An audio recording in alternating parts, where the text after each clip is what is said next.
Hello everyone and welcome back to Banjo-Kazooie on the Nintendo 64. I am one wild sheep yet again, and today, ladies and gentlemen, we're going to start taking on the final world of the game, Click Clock Wood, which is actually a fitting name for the level because Gruntilda, the main bad guy, her time is running out.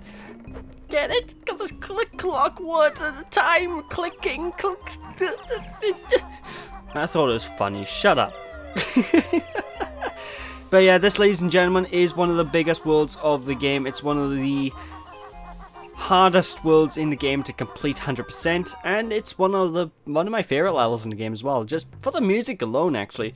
And as you can tell, to start things off, we start off in a lobby, and there are 4 major doorways. And that's because this world takes place throughout a number of seasons. This isn't just a single world. Like, you're gonna go through this world multiple times at different times periods of the year, and you're gonna see things change in the level design, and you're gonna have to do new tasks in each season to affect something in a later season to collect jiggies and stuff. And I honestly like this idea, you know. It's sort of like a time travel gimmick that's not really a time travel gimmick. I really do like how they did this level and pulled it off. It's so good. It's so good. And the music, oh my god.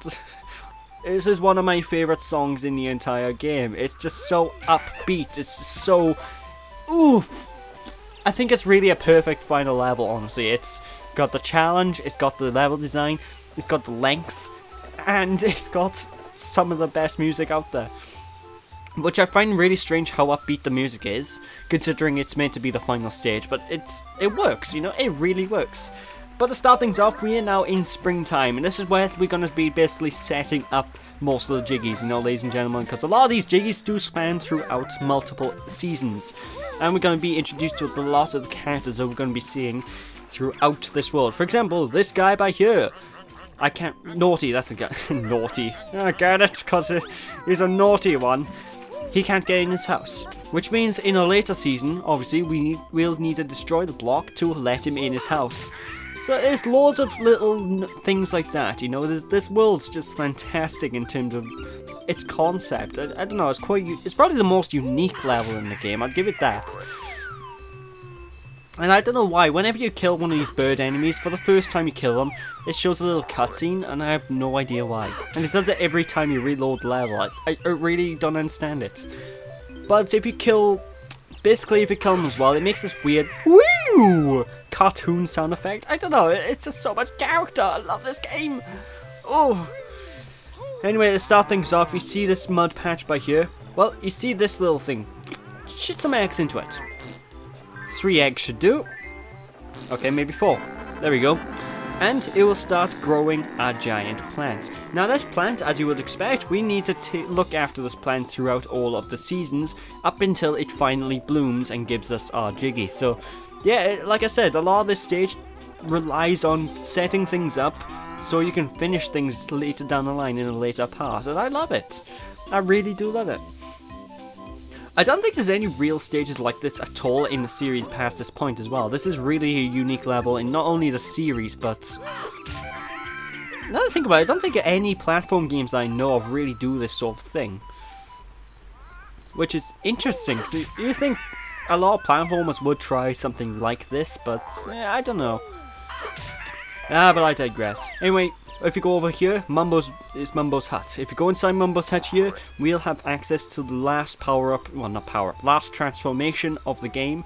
And quite possibly one of my favourite transformations because it gives us infinite flight, ladies and gentlemen. You know, we don't have to rely on the flight pads to fly around, and this stage does have a lot of flying. Like, you will be flying around in this level a lot. But, you know, having the power, the transformation helps. However, unfortunately, the transformation only really applies to this particular season. If you go to the later seasons, the power-up will wear off and you will not be able to use it, which I find both distressing and saddening and good at the same time, you know? But I digress. Anyway, this by here is the beehive. If you go in here, obviously, bees are going to start attacking you, and, well, there's a jiggy in here. However, we can't quite enter it yet. We need to go and enter this in a separate season or using the transformation, because the transformation's a bee. You transform into a bee, you can go in the beehive. And what's in the beehive in this season? Well, I think it's just a Jinjo. I think. And maybe a couple of notes, you know? Now this stage is also the hardest stage in the game to get all 100 notes in. I always get lost in finding a couple of notes in this level, because they're all really spread out throughout the seasons. Like you haven't seen barely any notes, have you? And if you have, you're a liar, because none's popped on my screen apart from the ones I collected. There's not much showing up in this season, you know? I don't know, I like it. It just makes it very annoying if you're doing this your first run through, you know? This is one of those stages that get better the more you play the game, because the more you know it, the easier the stage will be to explore. So, this is definitely a stage that improves in time. Like, I remember my first playthrough of the stage, I used to scream all the time, because I used to fall off the bloody tree constantly, and ugh. That was back when I was a wee lamb. But I digress. Blasting that switch, but there will open up the summer gate. As you can expect from the summer gate, all the water and everything from below us will disappear and we'll be able to do stuff there. But I'm getting ahead of myself. This here is Nabnut. Now Nabnut has a bit of a obesity problem by here. He's going to be eating all of these foods, which unfortunately is not a good idea for him, and it's probably going to screw him over in the future. I'm guessing. No guarantees, but I'm assuming that him eating all of his acorns will screw him up in the future. Maybe. We'll see. We'll all see. And if it has, I'll say I called it, and I will be a happy bunny. Or bear. But yeah, as you can tell, this is a very big stage. There's lots of things to explore, and of course, we haven't even got a single Jiggy yet, ladies and gentlemen. Seriously, 7 minutes without a Jiggy. This becomes the norm in like Banjo-Tooie and whatnot, because Banjo-Tooie's fucking huge. But yeah, this entire stage is literally going to be a long one, you know? It's a two-parter stage, like in Rusty Bucket Bay, but I think it's more necessary for this one to be two parts in comparison to Rusty Bucket Bay, where, trust me, Rusty Bucket Bay, I was only 2 parts because I was stupid and I went slower than I should have. But I digress. Anyway, that owl is called Eerie. Now, Eerie the owl? He's an eagle. What am I saying, owl? Eerie the eagle. He's also someone we're going to be dealing with a little bit later on down the line. Like I said, everything here is literally prerequisites. We need to do all this to unlock things later down the line in order to get extra stuff. Although that Jinjo over there, we're meant to get that Jinjo, or at least I think the game expects us to get that Jinjo with the bee power up, but screw it, we have Wonder Wing. We're going to abuse the ability to go invincible to grab that, because those clappy things, the only way to not get hurt by those clappy things is be in bee form or use your Wonder Wing. And we're going to be using Wonder Wing quite a bit later on just to get collectibles that those clappy things were protecting. Then reaching the very top of the tree will be our first Jiggy of the level, and this is the only time we enter this room, so you don't need to enter this room after this point, ladies and gentlemen, in the game. So just in case you were wondering, just in case you wanted to know, you know, yes, you know. Anyway, one thing I advise to do if you really want to shortcut back down is jumping off and finding the right time to do your flutter jump thingy. And if you're good enough, you can probably aim yourself to land in the water, which I normally do. I wasn't so fortunate in this playthrough, but I usually land in the water just fine, so but yeah, seriously, I can't get over how good this level is. And I never really noticed the fact it's raining in springtime in this level before. Like, it's not... Oh, that's probably why. The rain doesn't always go on, okay? It's only in certain areas. That'll explain why I never noticed the raining that much. I don't know. I like the stage. What can I say? But anyway, next place we're going to go head on over to is Mumbo's Hut as well, and Mumbo's Hut also changes with each season. Like, in spring it's going to be the traditional everyday Mumbo's Hut we know and expect. We go in there, we get a transformation, and that's that, you know, ladies and gentlemen. But later down the line we're going to end up going in here, and Mumbo wants to either Mumbo won't be here because he's gone on vacation, or he won't do the transformation power on us for a variety of reasons, and I like it. It adds a bit of character to Mumbo. I mean, even though Mumbo is helping us out in his quest, you know, he has his own life. He has his own things to do. He's not just some hermit that lives in his hut all day with no visitors. At least I hope not, anyway. Yeah, I assume not. Although Mumbo does get a drastic redesign in the second game, which I don't know why. I do prefer his design in the second game because it looks a bit more streamlined, but yeah, he looks different. It's weird. But anyway, this is the B power-up. You push the A button to go up, and if you press the B button, you can fly ultra fast. I don't think... No, I did know about that. Okay. You can fly ultra fast if you hold down the B button, so make use of that to get up here and go inside the beehive. I love the bee transformation. He's so cute. Look at him. He's adorable. Oh. Anyway, these Zubbas here are guarding this here Jiggy, and as you can assume, this is meant to hint us in that we're meant to come in here later on as Banjo.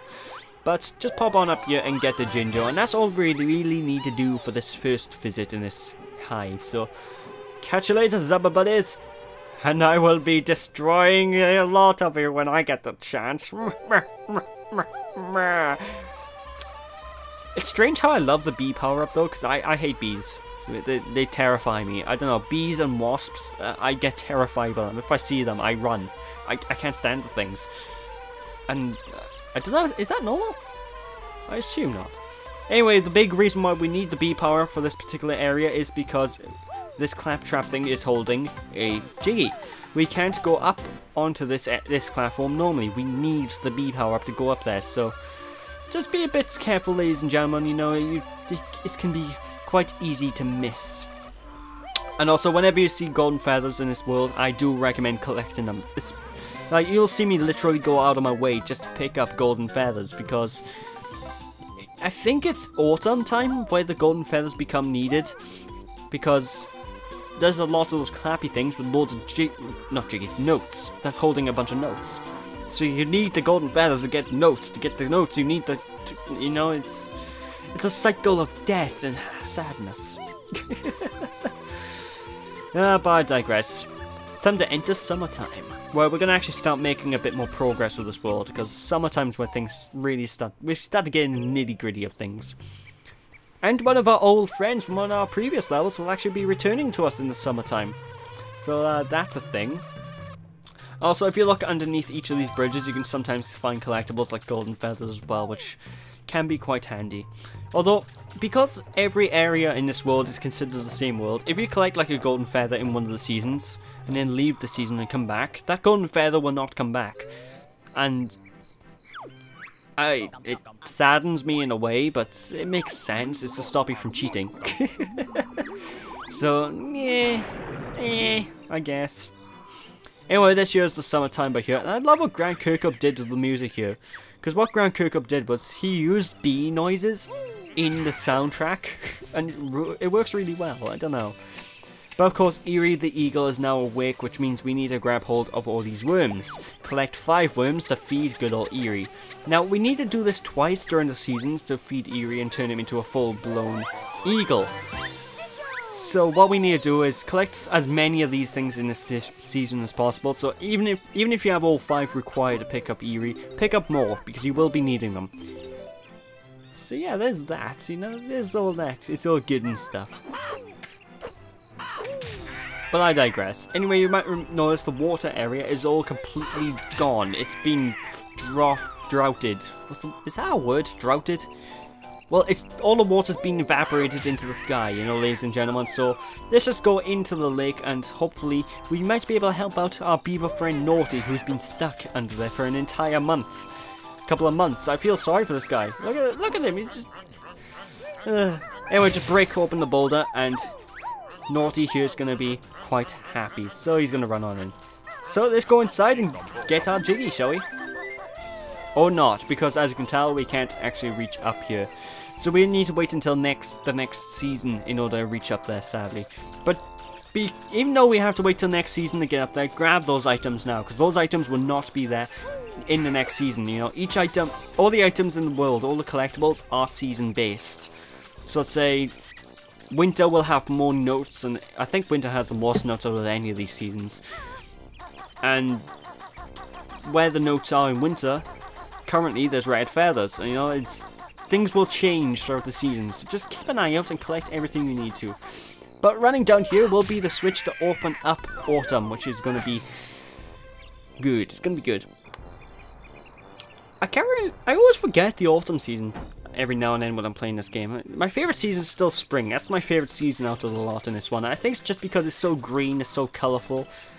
And I don't know, I'm a sucker for like tranquil rainy days, you know? I don't know. Could just be me. Could just be me. What can I say? But no, in terms of this level, I've had some of the worst and best memories playing this game, playing this level, because obviously, like I said earlier on, I used to fall off the tree all the damn time when I was younger, and it drove me batshit insane. And it wasn't even when I was younger as well. It's like when I tried to record this not long ago for a commentary group called the Herd Comms, that since then pretty much been disbanded. But the playthrough I had in this level, oh my god, it was probably the worst run I've ever had. I fell off the tree so many times I actually had to make a montage of how many times I fell off. It's insane. Leave me alone! Oh, come on, you didn't hit me, that was bull. Get it? That was bull! Anyway, if you remember Gobi, well, he's back. And what we need to do is ground pound him yet again. And doing so, he will water the plants for us, increasing the size of the plant even more.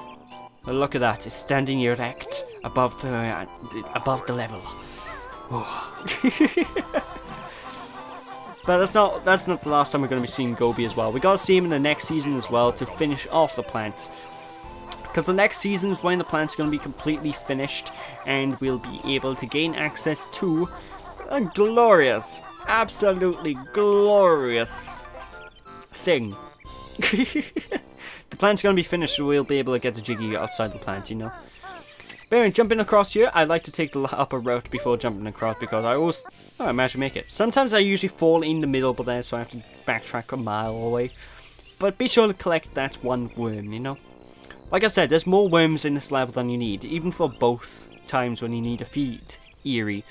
But try and pick up as many as you can anyway, just in case, because it's handy. It's handy to keep all the worms, you know.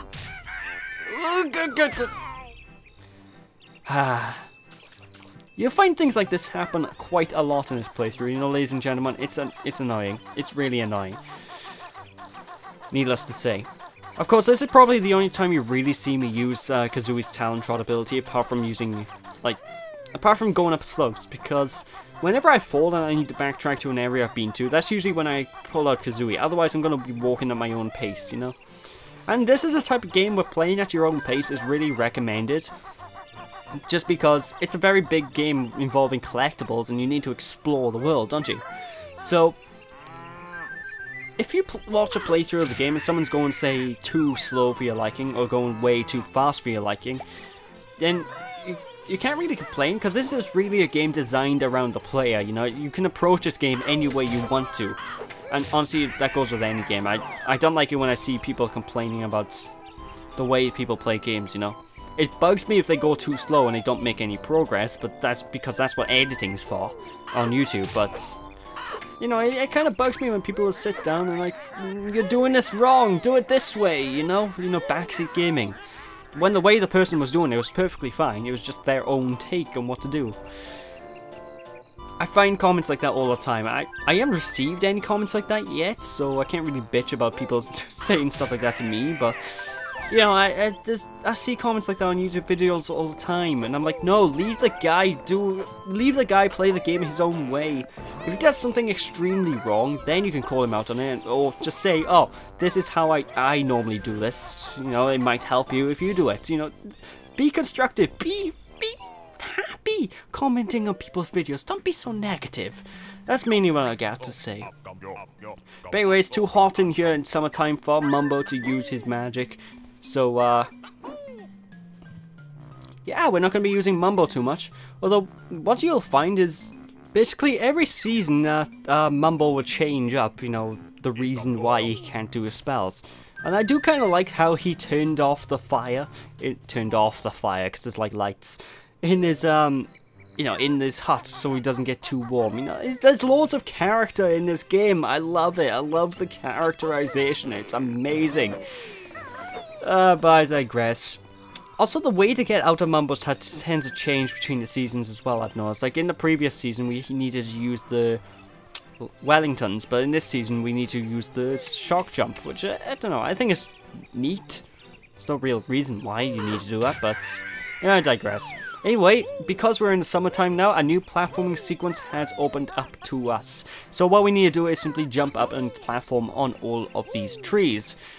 Of course, it's quite tricky to do, and what I really recommend is turning the camera so you can try and platform in a 2D style, because, I don't know, whenever I have a 2D perspective going on, I find it easier sometimes to do certain platforming sections. At least in Banjo-Kazooie 1, I find it easier. Not so much in the sequel game, Tooie, but, you know, in this game, I always find it quite easier to make things 2D-ish in terms of where the camera's facing, you know?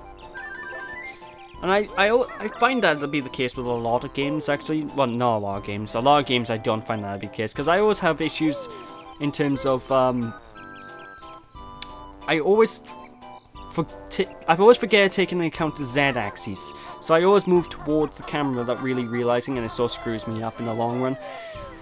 It's not so much a big deal on N64 games, though, because the N64 has, like, these little slots, I guess, on the analog stick. So you can sort of lodge the analog stick into one of these slots, which will keep you going in a straight direction in whatever way you're going. And I think Nintendo basically used those slots in every single system up until the Wii U, which for some reason they got rid of them. It makes sense why they got rid of them for, like, one of their controllers, because FPS games are so much better with the slots, but no, I digress. Anyway, you might notice this thing looks a little bit different, so ground pound the beehive and pop on in, and it's time for a mini boss, I suppose you could call it. So basically stand in the middle of the room and the Zubbers are going to get ready to assault you. What I recommend now is just paying attention to where the Zubbers pop up out of the ground, and then do your peck attack and move towards the direction they pop out of the ground to hurt them. And keep doing this until they all die. There is a limited amount of them, and this is actually a lot harder than I'm making it look. I'm making this look easy, but you do need to be on your feet. You need to be on your toes and know exactly what to do. Of course, you'll know if you're getting closer to beating these guys, because as time goes on, less and less the Zubbers will pop up off this ground, and eventually you'll win. You'll be victorious. Good, good, Anakin, good. I love how the Zubbers think that this Jiggy's a piece of honey, though. I don't know, that's pretty unique. Well, it makes sense, because we're playing as a honey bear, so what if all the Jiggies in this game are made of honey? Oh my god. My mind's been blown. My mind has been blown, people. Yes. But that's all that's basically all that we need to do with this, beehive. It's basically gone. It's done. We've won. We've won? Well, we basically don't need to really enter this thing again, I don't think. Maybe once in the next season, just to check to see if there's notes in there, which I think there are, but yeah, we're done with that. You'll find that a lot of the Jiggies was, after you start getting momentum and collecting the Jiggies in this world, you'll start getting them at a rapider pace each season, so. Although I think that really ends when you reach the winter season, because there's not many Jiggies in the winter season.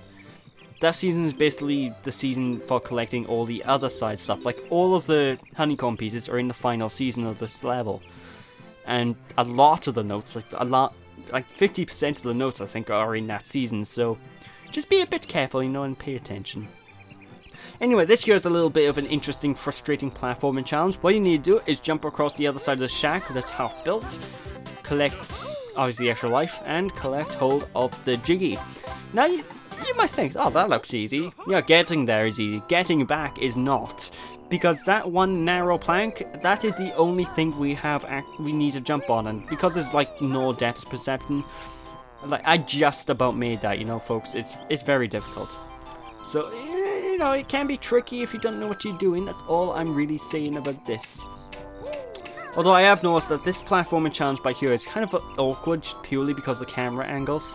Because you'll see the camera will go underneath, like this one platform with a clappy thingy on it. I keep calling them clappy thingies, I don't know what they're called. Venus flytraps, maybe? Because I think that's what they're based off. either way, the camera will just sort of snap to that, and you won't be able to see where you're going. It's kind of annoying. But as you could tell, Nabnut, oh, what a guess. He screwed himself over by eating all of those acorns. Well, it's your own fault, buddy. You shouldn't have eaten the acorns, you know. Yeah, yeah, yeah. So you might be wondering, oh, what have we got to do now? Well, basically nothing. We can't do anything to help poor old Nabnut out yet. We will be able to help him later down the line, though. And I'm a honey hive. It's telling me not to touch it. Okay, fine, fine. I tend to avoid all the honey hives in this game anyway, just because I never really need them.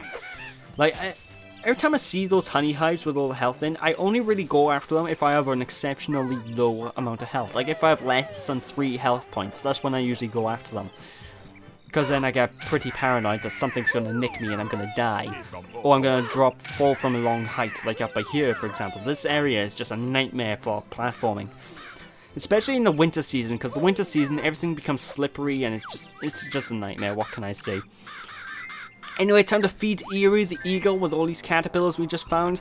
Don't worry about actually pushing any buttons, it will automatically do it whenever you go near him.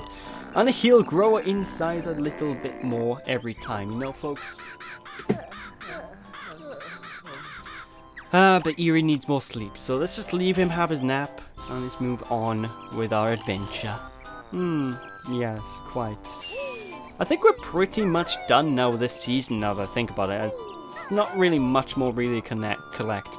I always like to go to the very top of the tree as well, to make sure I'm not missing anything, but yeah, I'm pretty sure we're done now. We're everything's sorted out. Everything is fine and dandy.